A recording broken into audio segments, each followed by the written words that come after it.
Steve, so it's great to see you today. I know our paths have crossed many times over the years, and I'm very familiar with Clarivoy and kind of what you do for local retailers and dealers. Could you share kind of what your vision is, your mission at Clarivoy, and how you benefit dealers? Yeah, so what we do at Clarivoy is we help dealers understand what part of their marketing is working and what part is not. And we do that based upon tracking the entire consumer purchase journey. And so we track that first touch. A lot of times the journey is over 58 days. And so we will track from day one all the way until the actual sale. So at Clarivoy, what we do is we track the entire consumer purchase journey. So we do that based upon having our tracking code on partners like yourselves, like cars.com and other marketplaces. And so we are able to track from that very first touch in the purchase journey. The average purchase journey lasts 47 days, 58 different touch points. So we're tracking all of those touch points and all those days to the actual sale. And a lot of times what we find is dealers are evaluating their marketing based upon leads-based attribution. And as leads decline, you're not getting an accurate look into what's actually helping you sell cars. And so that's where Clarivoy comes in. We are able to attribute even the anonymous shoppers, people that never fill out lead forms, those walk-ins that actually show up in your CRM. We're actually able to convert those walk-ins to knowing the exact consumer and their purchase journey that led to the sale. I know I wish I would have had that kind of visibility when I was a dealer. Yeah.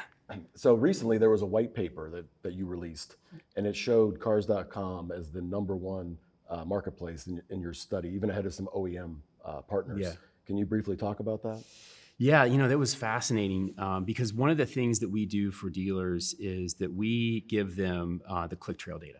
So they can see every single click trail that led to the sale of a vehicle. And as we dug in, we started to see the trend of cars, coming out on top in some cases, where most people think that a consumer hits the dealer's website and that's where the purchase journey starts. No, it starts days and weeks before on cars.com. And so that was super fascinating to kind of see that behavior take hold. And then the other thing that we saw in the behavior was that a lot of times consumers will see an ad and the first thing that most people think is that they'll go to the dealer's website or they'll go maybe to the OEM website. But our data says that they're going to marketplace websites big time. That's super fascinating. Yeah, it's not even close. When you look at the comparison of marketplace traffic to traffic that's actually going to a dealer website or an OEM website. So I noticed you referenced in that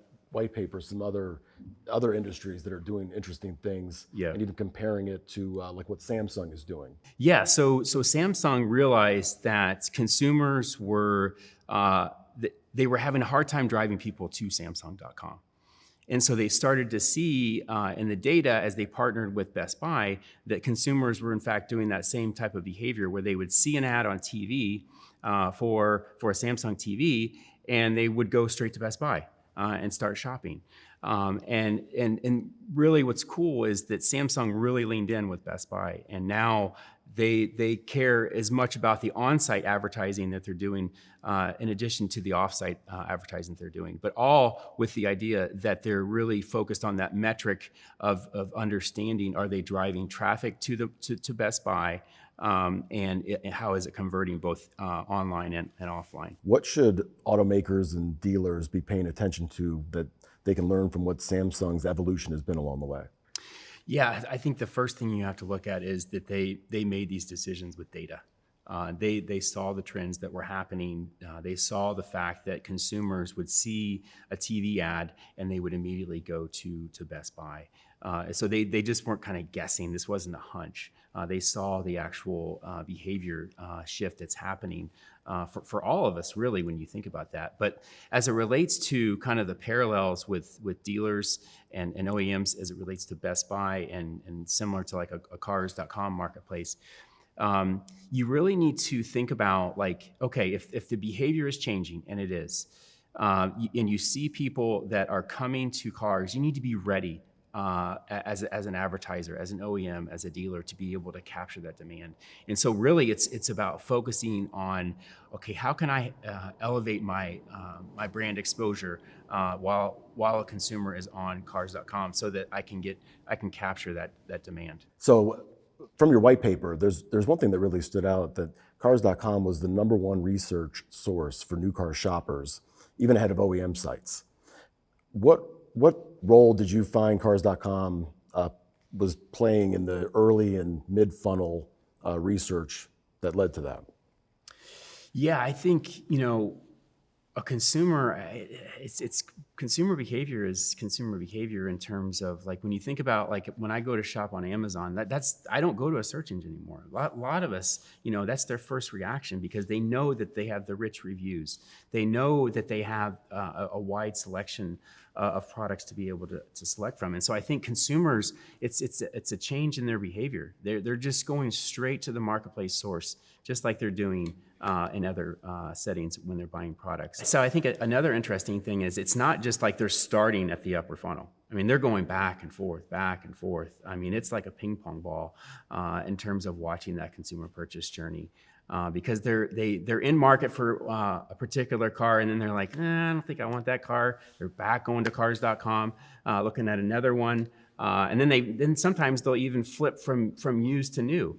And that's the cool thing that with our data that we see is like over 50% of new car buyers actually their path to purchase went through a marketplace website. Wow. That's what recently happened to me when I was looking for a vehicle. Yeah. And it's almost like you're describing the journey I went on. That's fascinating. And I never would have guessed that prior to having the data to prove it. Yep. I love this conversation, and I wish I would have had this type of visibility when I was a dealer. Could have done business in a much more efficient way. But let's talk about ChatGPT and the rise of AI. Yeah. I just recently signed up for ChatGPT Operator, and it's unbelievable. Yeah. Where do you see the open text search and AI-enabled search, and even that, what do they call it, the zero click? Zero click, yeah. Zero click. Yeah, Where do yeah. you see all that going, and what do you see the future of that being? Yeah, I think, and I recently was searching for a car for my daughter, and then here recently for my son, and I was curious, so I tried out ChatGPT, and the ironic thing is like when I did the query, back came results from like Cars.com and other marketplaces. So it's like it's that rich content that ChatGPT wants, or other AI search engines.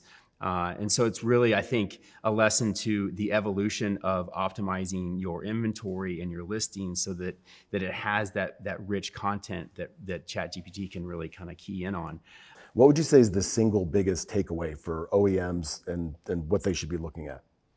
Yeah, I think OEMs need to really evolve their measurement strategies, particularly looking at like marketplace visit attribution, because that is such a powerful upper funnel signal that I think that it will really help to inform their campaigns in more real time, which I think is super powerful.